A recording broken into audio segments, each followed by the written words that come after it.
We're going to take you now to a crisis developing in a small town in Arizona that just lost its only reliable source of water. More than 1,000 residents of Rio Verde Foothills had gotten their water from the nearby city of Scottsdale, but that supply has now been cut off. Scottsdale says it cannot spare any more water because of the historic drought in the west. Kris Van Cleave shows how people are struggling to find a solution there. In Rio Verde Foothills, people paid to haul water from the city of Scottsdale into their community for more than 30 years. But now, we're just using our buckets from the garage right now and collecting the rainwater. Folks like Karen Nabity are desperately searching for alternatives. I'm using rainwater in here to even wash my hands with, to rinse dishes with, for flushing the toilets. While Rio Verde neighbors Scottsdale, it is an unincorporated community, so it's not connected to the city's water utility, and its residents do not figure into the population count for the city's water supply. So starting January 1st, Scottsdale stopped allowing its water to be transported beyond city limits, turning off the spigot to Rio Verde Foothills. My community is beautiful. It's the most special place in Arizona.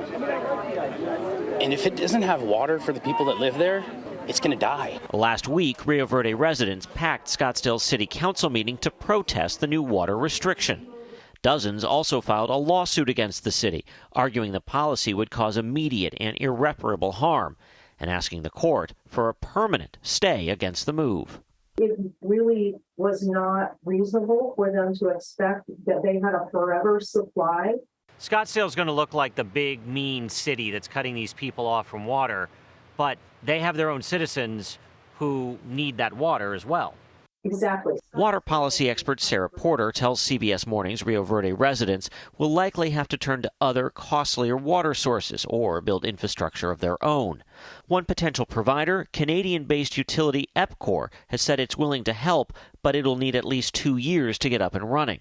Porter called the situation a cautionary tale. Even though there won't be a lot of Rio Verdes, it is a signal that cities are paying more attention to how they take care of the water supplies that they have in hand.